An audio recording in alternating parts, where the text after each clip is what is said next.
everyone for being here today.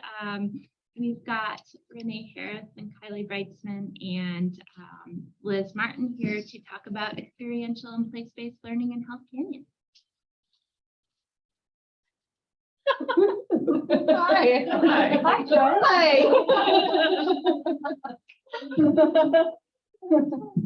Thank you all for being here.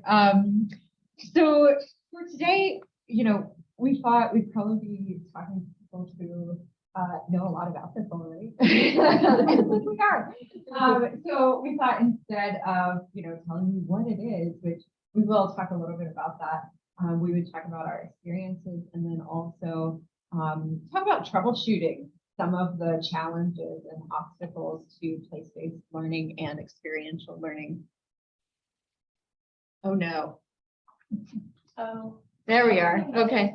all right. So our brief definitions, just in case there were people here who weren't as familiar. Experiential learning, engaged learning process where students learn by doing, so they get to experience it.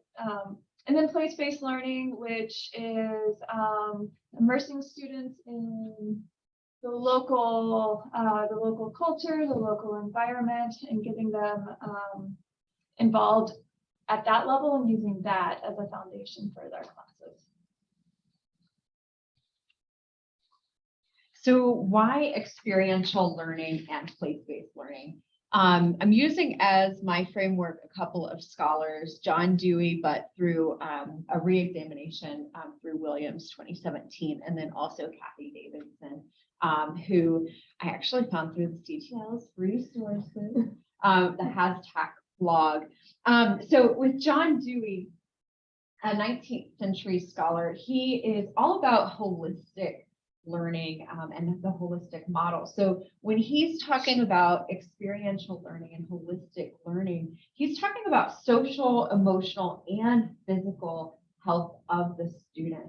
So he describes experiential learning as a holistic means of teaching that is learner-centered. So instead of a traditional hierarchy in the classroom, this breaks up that hierarchy.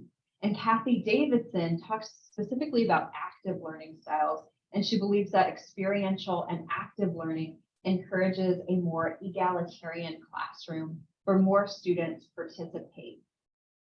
So the goals here in place-based learning or an egalitarian classroom are for community improvements and self-fulfillment through meaningful connections to the community, prioritizing the local community as Liz was just talking about, and its resources and its values.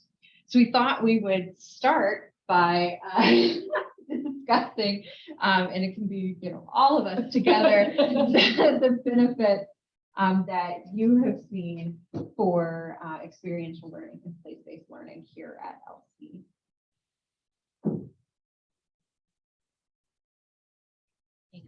Share. Yeah, we love that. Those are the experiences we remember when we are actively involved, and those are the classes that students, remember. Like, I had to do this thing. So often we're excited about some content in a class, but if we don't have that experiential component or excellent memories, we might not retain what we've learned as well. We have so many students from small towns, like that pride of place, right? That I'm not just from Idaho. Like, there's things about this place that are actually very cool and very important. Provide so much of the framework of the classroom. Like, it's what you build up to and then what we reflect on afterwards. So like for our spring semester, for my spring semester organic chemistry lab, which is all project based, and all the we already started to talk about it like right now, because that's what we're building for. That semester, that activity. And I always think about an HCI, the students who aren't from here, and then get involved in the local community and get kind of the hands-on experience in Hell's Canyon or in the Lewiston area and learn the history and feel a connection to the people in the community that way. Yeah. And the people who are from here in Yeah. our classes and are like, I never knew there was this historical museum. Right. I've lived here my whole life, but never been here. It's like 2 blocks away. So Or they went there once on their 4th grade field trip. and never Yeah. returned. But they usually do remember that 4th grade field trip. yeah. Yeah.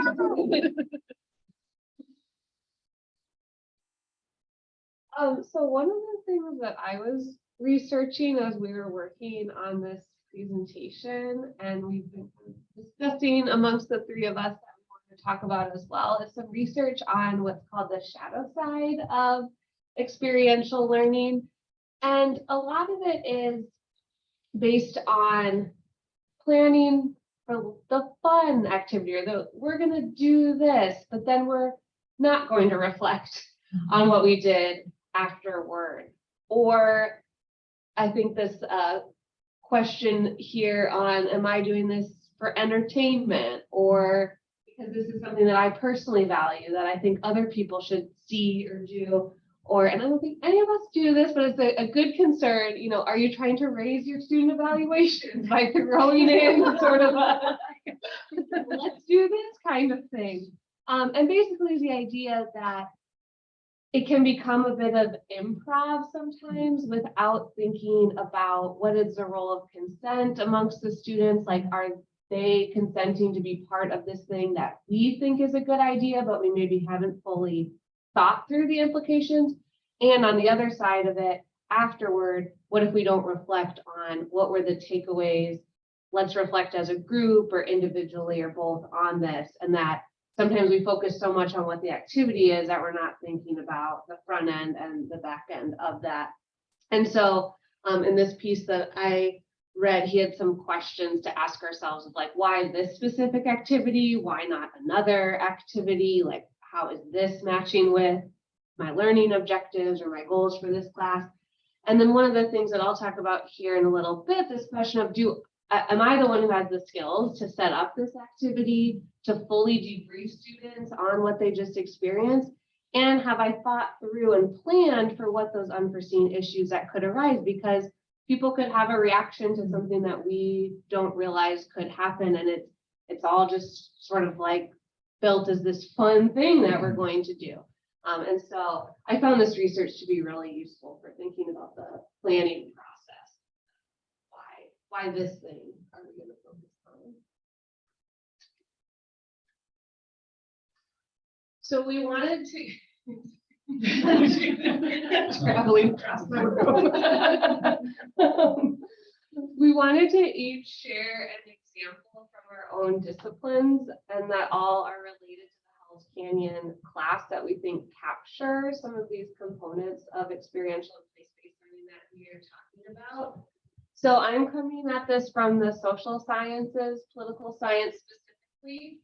And for the module that I've worked on the last 3 years for Hell's Canyon, it's about learning about the public lands, the history of public lands, how to differentiate between them, what are the goals and the mandates of the different kinds of public lands we have in the US. And so obviously a lot of that is place-based. Once we're in the canyon, seeing all the different kinds of lands like wilderness, recreation area, etc. And one thing I, after the first year, really wanted to bring in was more information on things like traditional ecological knowledge. I felt like I was spending a lot of time on, like, this is what the federal government designates as land, but this is actually missing a huge component about the history of this land. But I also felt like I didn't really know enough about the place specifically, and sort of this area of social scientific research to incorporate it into the class. So I really wanted to do this the second year, but held off, waited until the third go around to actually bring this in. And so that was one of the things we wanted to think about, is maybe not just jumping right into something that sounds good and trying it, but it took like a year to end up implementing this into the module. But I think that hopefully that helped me be more thoughtful about how to do it, because it's not really my area. And so a lot of times for these kinds of classes, we're venturing outside our academic boundaries, which is really important. But then we're treading into area where we might be exploiting, certain knowledge, thinking about the role of ethics, especially in these ID 300s, where we are posed with the task of incorporating ethics into the class.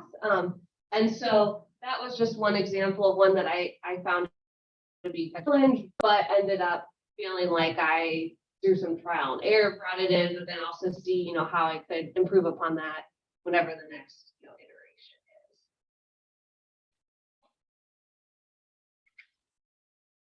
All right, so an example from the realm of biology.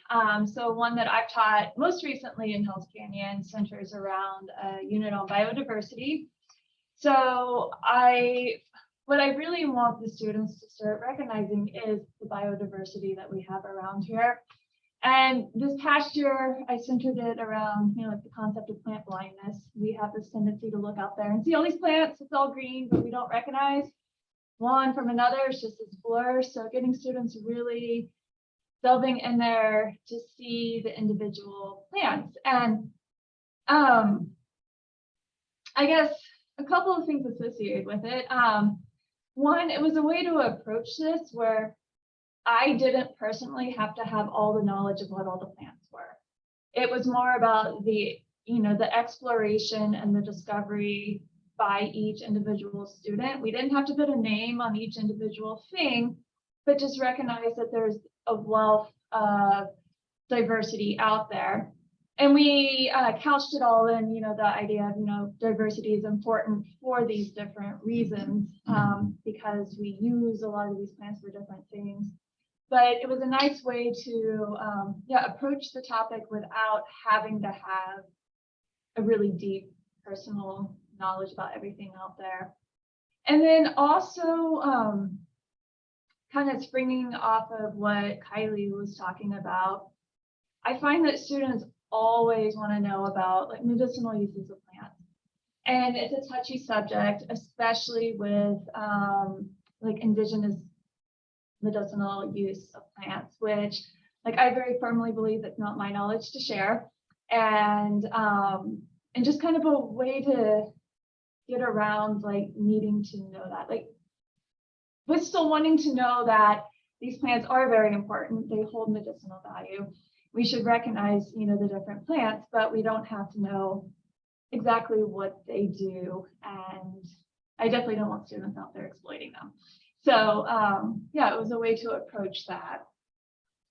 Different considerations I always take. I like to take students out on field trips. And this is a picture of a local field trip just up, or I guess it's down the Snake River in Nisqually John. But then there's always these logistics of incorporating these place-based activities in your classroom. Like if you're going someplace, you need to get someplace. You need to have the time to get someplace. I would not be doing this if we didn't have a 3-hour block of a class. So, if you're teaching in an hour and 15-minute section, it really limits where you can go during that time. And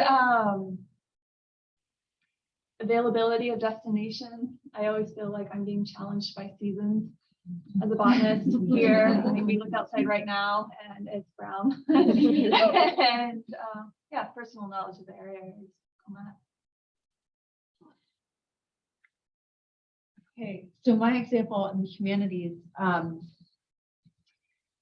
as part of the humanities unit, we always make a trip to Center for Arts and History.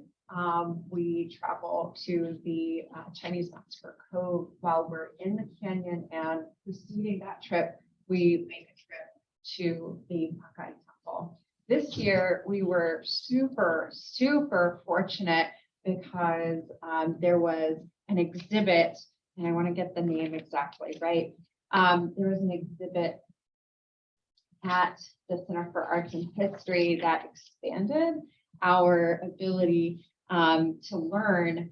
It was called From the Yellow River to the Snake River, and you all probably saw it, Stories of Chinese Tradition Across Time and space. And so we were able to spend a lot of time in the Center for Arts and History learning about the Chinese tradition in Lewiston, which was largely new to a lot of students. So in this example, I identified learning objectives for this unit. My unit in Hell's Canyon is usually nature writing and creative writing. So what we do is we look at a creative piece, and I borrowed this from Marlo partially. So we look at a creative piece, and we look at a nonfiction piece, I believe, from a newspaper article, maybe the Tribune, regarding the massacre, retelling of the massacre. We also looked at a video lecture from Yidan Guo, who was a painter featured in this exhibit. So that was homework ahead of time, so preparation before they went to the site. While they were there, the experiential and place-based component, they had time to lead themselves through 3 rooms of the exhibit, and then also the Bakai Temple. So they were given instructions. I told them to write down keywords or themes in their journals that connected through the readings and connected through what they would see. And I asked them what resonates from all the art forms from the work. So just to jot down notes as they went through. The rest was up to them, how they spent their time, where they spent the most time. And I gave them, I believe, 40 minutes to do all of this. Again, time is a consideration. Availability of the destination. We're at the mercy of the Center for Arts and History. The original date that we wanted wasn't available because they had a conference there. So we had to rearrange our schedule in order to go. Respect for the location. This is a space of worship. It's also a museum, right? So we have to be aware of where we're located and what it means to the patrons. And then student use of time in the Center for Arts and History. And this is maybe something that we as teachers struggle with in implementing experiential learning. Letting go of some control. Maybe they don't see everything that we want them to see. They're guiding their own learning in a lot of ways. And so, yeah, student use of time. And then the after activity reflection. We came back together and spent about 20 minutes discussing what they had seen. And I had very open-ended questions, just connections that they made between asking what connections did you make, right? Very open-ended. What resonated in the art forms, things like that. How did you see nature in the different art forms? The things connecting to class themes, but also things connecting to the art. So we talked about some challenges. One of the major challenges that came up in our research that you've heard multiple times now is the idea of reflection. Reflection as being key in the outcome or the learning outcome of experiential learning and place-based learning. So one of the pieces that I read was a case study of reflection, right? And kind of what students preferred in learning styles and whether reflection was actually happening in experiential learning, and then kind of troubleshooting based on that. So this is Sue 2015. And so in Sue's case study, the team found that while students vastly prefer to learn through site visits and experimentation, they do not rate personal reflection and discussion very highly. So who's surprised by that? They don't really want to think about like how they felt doing this or how it's going to change them, and like the touchy-feely stuff. They're a little like, ooh, that doesn't. That's kind of awkward. So But that's the important part, right? Like that's where we can make the application or the jump from the experience to the classroom goals or to the community and things like that. So that's what we need them to do. So how do we make that happen? So they're key to the educational process in general, and especially to the application of lesson learning through the experiential model.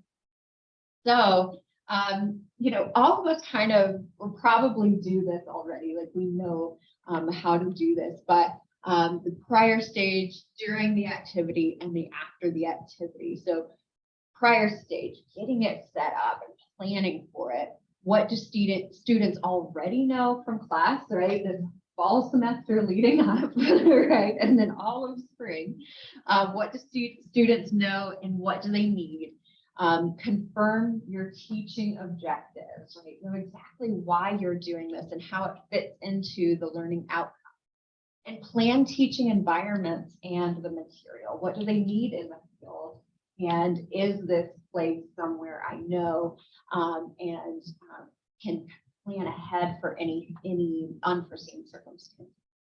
During the activity, this is a quote from the article, the application of different teaching methods, a focus on exploration-oriented learning, and encouragement of high-level participation in students. And this is probably why we do experiential learning in the first place. It's estimated that we think in a classroom where we think we have really great participation and discussion, really only 20% of students are participating. And it's always the same people. We know exactly who they are, but we're like, as long as those 3 students participate in this great day. So this kind of setup really does facilitate greater participation, and it's self-led in many ways. So after activity, preparation for students to reassess experiences and to do so on multiple levels. Reassess in application to the class, in self-reflection, and then in community. Now it's your turn. I feel like we could like sit down and I have know, a I circle think we discussion. Yeah.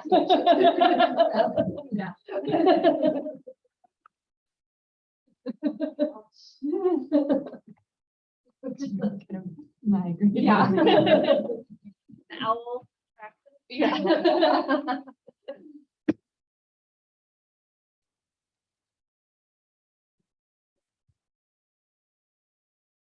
Well, I already used the garden. I know, but I want you to like this fundamentally.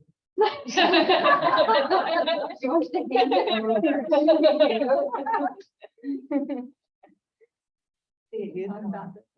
know, we're gonna talk about it.